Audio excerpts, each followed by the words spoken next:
In this video, I will show you how to use status display elements in Empower. These elements include Harvey balls, traffic lights, and checkboxes. You can easily access these elements by clicking on More in the Empower ribbon. Here you will find Harvey balls, traffic lights, and checkboxes. To insert a Harvey ball on the current slide, you can either choose from one of the pre-made Harvey balls in 25% increments, or create a custom Harvey ball with a different value. In the window that opens, you can enter the exact percentage you want to display.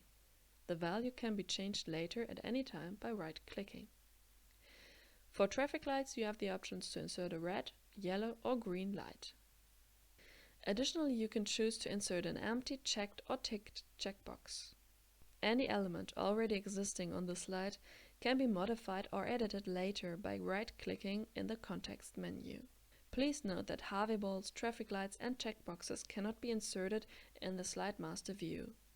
Furthermore, you can insert status display elements in the Notes column of Gantt charts by clicking on the gear icon here and then individually adjusting them as desired.